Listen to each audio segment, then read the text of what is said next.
Bonjour, nous sommes le 19 juin, il est 16 h. Nous revenons avec Goliath d'une belle petite promenade mycologique, la première, depuis un an. Nous avons fait du côté de Rochefort. Je pensais vous shooter cette capsule à Rochefort. Je vous avoue qu'il faisait une chaleur accablante et qu'après cette sortie dans les bois, Goliath et moi étions un peu ramollis, et donc je me suis dit un peu de climatisation dans la voiture pour rentrer près de chez moi. Et ici on est tout près de chez moi. Alors voilà, on est sur un endroit agréable, plus frais, près de la rivière, d'une des nombreuses rivières qu'il y a ici. Je vais essayer de vous la montrer. Vous voyez, c'est la petite rivière là en bas. Très frais, il y a un très beau bruit. Et en fait, c'est un petit col qui arrive dans un village juste derrière chez moi qu'on appelle Selscheid. Et c'est un bel endroit. Il y a une bonne vibration ici. Je n'ai même pas mis le harnais à Goliath parce que, avec la chaleur, nous allons chez le toiletteur samedi prochain.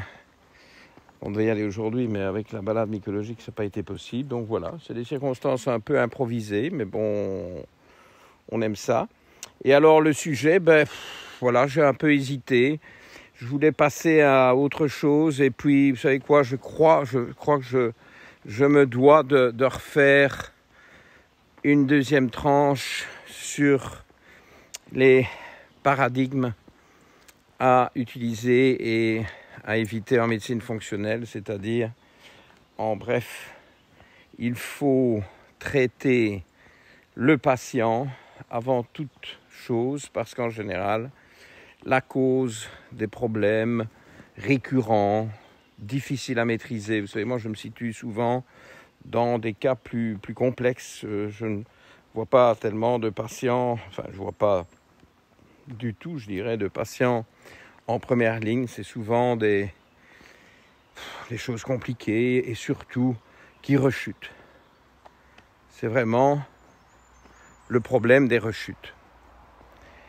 Et donc, quand une problématique rechute et qu'en plus on a mis en œuvre déjà des stratégies de médecine fonctionnelle, je dirais, de base, qu'on a fait quand même l'ABC de la prise en charge, voire une prise en charge classique, allopathique, pure et dure, et puis que ça ne va pas mieux ou que ça revient tout le temps. Eh bien, voilà, ma suggestion, c'est d'arrêter de se focaliser sur le symptôme, sur la prolifération microbienne, sur l'infection, sur les sinusites qui se répètent, sur les dysbioses intestinales qui se répètent, sur tout problème finalement qui est chronique ou récidivant. À un moment donné, il faut sortir de ce paradigme classique qui consiste à s'attaquer aux symptômes, à l'infection, à la maladie, et se dire, mais bon, il y a un patient là derrière. Et ce patient, si ça se trouve, le problème est chez lui. Dès que vous avez un caractère rebelle, il faut commencer à aller voir du côté du patient. Remarquez que moi, je vais toujours voir du côté du patient. Bon, je crois que mon excuse pour faire ça, c'est que en même temps, j'en profite pour regarder les grandes règles diététiques, les recommandations alimentaires, qui sont des conseils à long terme, que j'aime bien de voir comme définitifs, et aussi la prévention, les principes de base qui permettent d'éviter des maladies dégénératives à long terme. Alors évidemment, on fait peut-être plus attention à ça quand on a affaire à des patients d'âge mûr ou d'âge avancé, d'âge certain, on va dire. Mais bon, il n'est jamais trop tôt pour évidemment mettre une touche de prévention et donner des conseils d'hygiène de vie et des conseils alimentaires à un patient, quel que soit son âge. Et cette façon de faire devient une espèce de nouvelles règles de vie qui intègrent le fait de rester en bonne santé. Alors, quels sont les grands piliers de la maladie, comme j'aime à les appeler? Je parle ici donc de maladies dégénératives, de maladies chroniques. C'est toujours les mêmes. Il y en a 3, je vous en parle souvent. Je pense que ça peut être répété aujourd'hui. J'ai un petit peu de temps pour le faire. C'est l'inflammation. Et vous avez des marqueurs.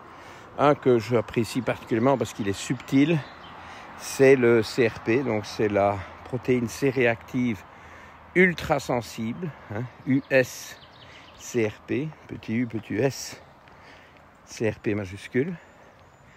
Bah, il y a d'autres marqueurs, mais voilà, moi j'aime bien celui-là. Vous avez des marqueurs plus classiques comme la vitesse de sédimentation, le CRP total qui n'est pas ultra sensible, le classique. Vous avez le fibrinogène également qui est un autre marqueur inflammatoire, et vous avez aussi l'électrophorèse des protéines, car quand on a une augmentation des alpha-1, des alpha-2 globulines, on peut aussi conclure à une inflammation. Puis vous avez des marqueurs d'inflammation plus sophistiqués qui relèvent peut-être plus de la médecine spécialisée. Alors ça c'est l'inflammation. Puis vous avez l'oxydation. Bon, ça c'est un de mes grands dadas. 3 marqueurs de l'oxydation classique que sont l'oxydation du cholestérol LDL,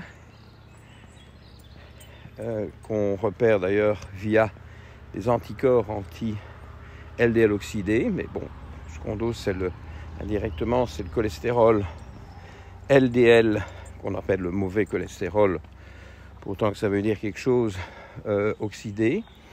Et puis, un marqueur urinaire, qui est la 8-OHDG, 8-hydroxydéoxyguanosine, qui est un témoin de la réparation de dégâts sur l'ADN.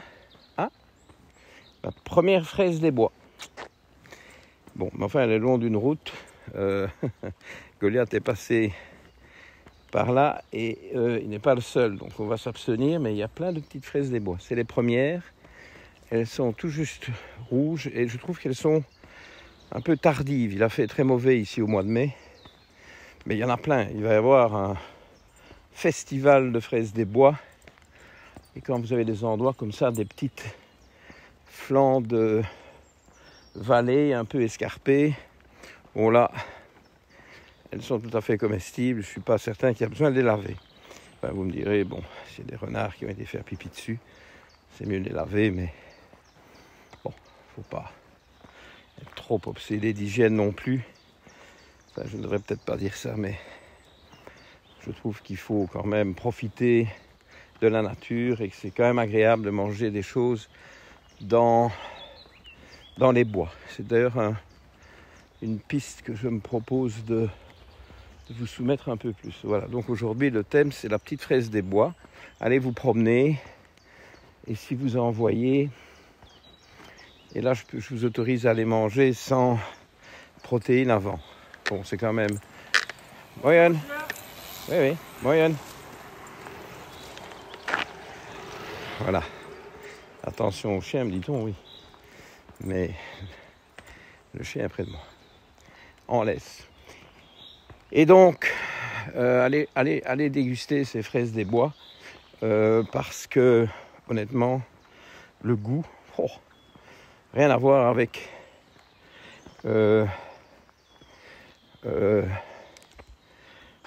la fraise cultivée, surtout les fraises modernes. Et alors, c'est bourré de flavonoïdes. Élargi de tanin, très très très efficace d'ailleurs contre l'oxydation du cholestérol LDL. Vous voyez, voilà, la nature est bien faite. Je vous parle de l'oxydation du cholestérol LDL et les flavonoïdes de la fraise des bois sont très efficaces. Ceci a été publié, prouvé. Je connais les études, elles sont sur mon site internet dans la section références. Troisième et dernier marqueur de l'oxydation, c'est la MPO, myéloperoxydase, qui reflète aussi un risque cardiovasculaire. Donc ça, c'est l'oxydation. Et puis, last but not least, mon cheval de bataille, mon dada, c'est la glycation avec pour marqueur emblématique l'hémoglobine glycosylée. La caramélisation de l'intérieur de vos protéines, de vos structures internes. Et donc, l'obsession que j'ai d'éviter ces pics de glucose qui finissent à force par augmenter l'hémoglobine glycosylée qui reflète la moyenne des 3 derniers mois de la glycémie. Et donc, ça ne ment pas. Vous voyez, j'ai beaucoup de patients qui ont une consommation de sucre très raisonnable. J'ai encore eu un cas pas plus tard qu'hier. Consommation générale de sucre très raisonnable, vraiment, rien à redire. Eh bien, hémoglobine glycosylée vraiment décevante, 5,6%. Pour quelqu'un de moins de 40 ans, pas bon. Et ça s'explique parce que il y a plein de petites fautes dans la chronologie de la prise, que ce soit d'un peu de vin avant le repas, d'un verre de jus de légumes. Alors on me dit, oh, de légumes, oui, mais jus de légumes, pris aussi au début du repas. Et puis alors, commencer la journée avec un latte. Oui. Un latte, c'est un café avec beaucoup de lait et donc beaucoup de lactose. Et donc, c'est un pic de sucre. Et alors, on commence avec ça. Et puis, on a 36 pulsions, 36 excuses. On trouve toujours des moyens de se dépatouiller pour avoir ces petits pics de sucre qui continuent tout au cours de la journée. Donc, le début de la journée est très important. Bon, c'est vrai que c'est des choses que je vous ai déjà dites. Donc, revenons un peu à notre sujet principal aujourd'hui. Traiter le patient. Et donc, traiter le patient, c'est faire un bilan. Je vois mal comment on va éviter de faire un bilan dans ces problèmes récurrents, difficiles, chroniques, sur lesquels on s'est déjà cassé les dents par des approches plus basiques. Et donc, c'est un bilan. Alors, quel bilan est-ce que moi, personnellement, je fais dans ces cas-là? Je vérifie évidemment des paramètres de médecine générale tout à fait banaux, et notamment tous les marqueurs métaboliques. Bon, j'en ai parlé plusieurs fois, je ne vais pas revenir là-dessus. Et puis, les minéraux, peut-être avant les minéraux, donc des marqueurs de fonction rénale, de fonction hépatique. Bon, donc un bilan vraiment typique de médecine générale, de base, mais alors qu'on complète évidemment largement avec des nutriments, que ce soit des minéraux, des éléments traces, comme le zinc, le sélénium, l'iode dans les urines, etc. Ça, ce sont ce qu'on appelle des éléments... le zinc, est-ce qu'on le met dans les minéraux, le zinc? Le zinc, c'est un peu difficile à classer. Et puis alors, évidemment, le fer, etc. Les vitamines, alors là, il y en a une gamme complète. Pas toujours évident de les tester toutes, il y a une question de budget. Il y a toute la gamme des vitamines B, on peut presque tout tester maintenant, sauf la B5. Bon, j'ai du mal à tester la B5, mais B1, B2, B3, B6, B8, B9, B12, on teste. Et puis alors, la vitamine C, c'est très difficile à tester parce que ça se conserve très mal. Donc certains labos le font, mais ça demande de la logistique assez lourde, certainement pas de grande souplesse au niveau du transport des échantillons. Et puis alors, la D, la K, la A, j'allais oublier, la A, j'aurais peut-être mieux fait de commencer par la A pour ne pas l'oublier. Donc toute la gamme des vitamines, et puis statut d'acide gras. Ça, on l'a dit dans pas mal de capsules, parce que finalement ça intervient à pas mal d'endroits. On vient encore d'en reparler dans le webinaire sur les glandes surrénales. C'est quand même important d'avoir un statut d'acide gras. Ça vous donne aussi des éléments cruciaux sur les outils anti-inflammatoires que sont les acides gras oméga 3 à longue chaîne, EPA, DHA, et puis aussi le DGLA qui est un oméga 6 qui vient du GLA, autre oméga 6. Le GLA et l'EPA, donc il y a un oméga 6, GLA, un oméga 3, l'EPA, sont de très très grands facteurs de lubrification des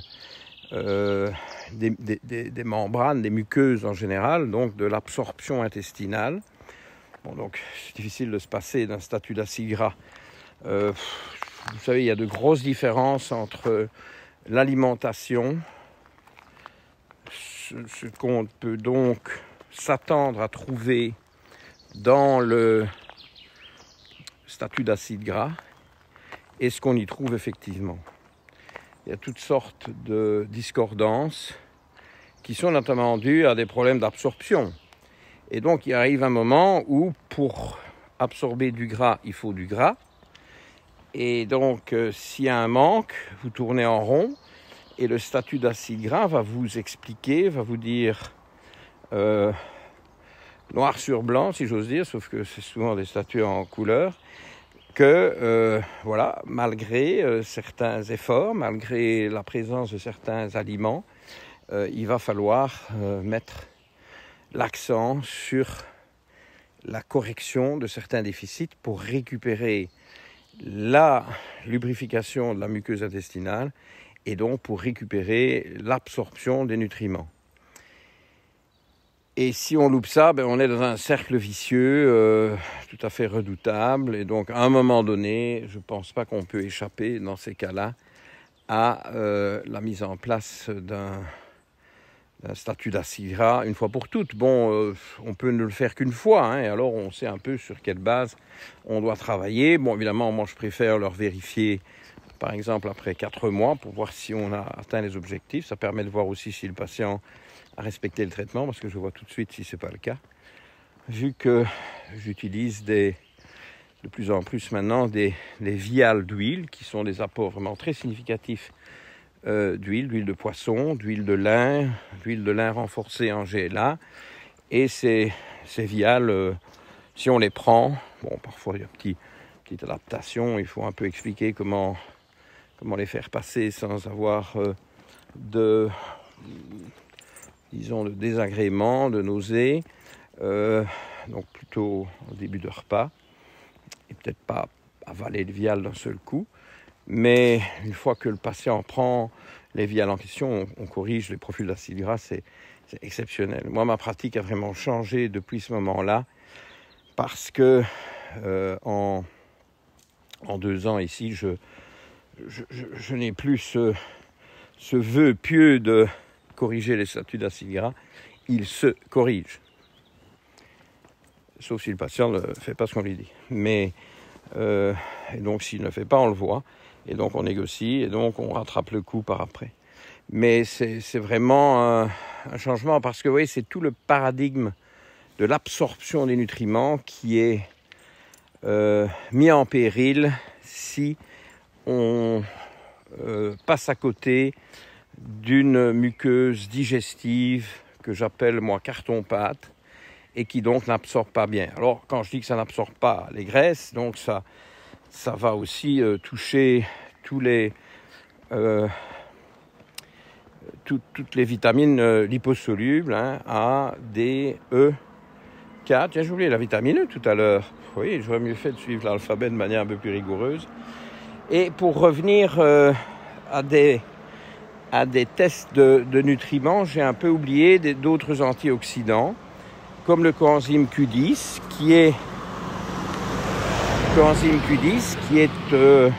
une molécule liposoluble, donc qui va être en péril quand il y a une malabsorption et donc une sécheresse de la muqueuse intestinale. Et puis alors, très important, le glutathion, qui doit absolument être corrigé, pas nécessairement en prenant du glutathion. J'utilise la N-acétylcystéine, l'acide R-lipoïque, le MSM, je bombarde de tous côtés. Les supplémentations en glutathion sont chères et sont décevantes. Ce qui marche le mieux, c'est le NAC. L'acide R-alpha-lipoïque est très intéressant par ses multiples bénéfices sur le plan métabolique. Très bien contre les prédiabètes aussi. Et puis c'est donc une molécule soufrée qui rend flou le glutathion. C'est un très bon antioxydant. C'est très important, l'acide R-lipoïque, c'est plus cher évidemment que le NAC. Il est question que le NAC nécessite bientôt une ordonnance. Plus ça marche bien, plus il va falloir des ordonnances. Hein. Personnellement, ça ne me fait pas peur, mais c'est quand même un peu anormal. Aux États-Unis, la FDA veut imposer donc une prescription pour le NAC. Vous savez ce qui se passe aux États-Unis, ça arrive souvent chez nous par après. Donc voilà. Alors, dans notre exploration, il faut aussi regarder du côté hormonal. Donc, les paramètres surrénaliens, on a abordé plus en détail dans les capsules sur les surrénales. Les paramètres thyroïdiens que je vais aborder bientôt parce que je vais vous faire une série... Ah ben il y a des chèvres ici. Ouh. Oh, elles sont mignonnes. Je vous les montrerai peut-être. Non, ce n'est pas des chèvres, c'est des brebis. Ouh, c'est des brebis. Vous imaginez, je m'appelle mouton, je ne reconnais même pas une brebis. Mais elles étaient un peu cachées dans les herbes. Ah oui, elles sont mignonnes. Regardez ça. Attendez, regardez. Vous voyez?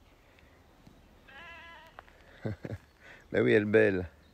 En général, les chèvres ne bêlent pas. C'est quand même honteux de... Vous avez vu quel paysage ici, hein? Allez, dites. Ça vaut la peine, hein? Je vous embête avec tous mes trucs médicaux, scientifiques. Regardez ça, Goliath était un peu interpellé. Hein. Bon, thyroïde, ben on en parlera bientôt. Et puis évidemment, voilà, il y a d'autres hormones à tester, comme la testostérone chez l'homme qui n'est pas surrénalienne, alors qu'elle l'est chez la femme, etc. Et puis alors, il y a des paramètres urinaires pour les surrénales, pour l'iode, pour le calcium, le magnésium, le potassium, le sodium, très important pour les surrénales aussi. Et donc, moi, je demande systématiquement dans ces cas-là un recueil, une récolte des urines de 24 heures. Hein, pour compléter mon bilan. Puis bon, dans les problèmes intestinaux, j'ai des marqueurs spécifiques, hein, on en a déjà parlé, la zonuline, le lipopolysaccharide, le LPS via sa protéine transporteuse, la binding protéine, donc LPS-BP, les marqueurs de sérologie cœliaque, hein, les immunoglobulines A antigliadine, antitransglutaminase. Je fais souvent l'IgG antigliadine. Je fais les IgA totales, parce que si le patient ne fait pas d'IgA, on ne peut rien interpréter dans la sérologie cœliaque classique. Je méfie très fort des réactions à la gliadine, parce que ce sont des raisons pour moi de ne pas laisser les patients consommer du gluten. Puis alors, il y a quand même, je saupoudre souvent l'un ou l'autre marqueur d'auto-immunité. J'aime bien les anticorps anti-GAD, anti-GAD. Et puis alors, il y a des marqueurs d'auto-immunité du côté de la thyroïde. On peut faire des anticorps anti-surrénales. On peut faire des anticorps antinucléaires pour voir s'il n'y a pas un phénomène auto-immun. Vous voyez, il peut y avoir des des pathologies complexes, chroniques, etc., qui ont un fond auto-immun et dont on n'est pas au courant. Et donc, si on ramène l'un ou l'autre marqueur auto-immun, on se dit, ça change quand même toute l'approche. Vous voyez, on doit plus s'orienter vers la correction de l'hyperperméabilité intestinale qui caractérise les pathologies auto-immunes. Donc voilà, moi, à un moment donné, ça m'intéresse de beaucoup mieux comprendre le patient, ce qui ne va pas chez le patient, et de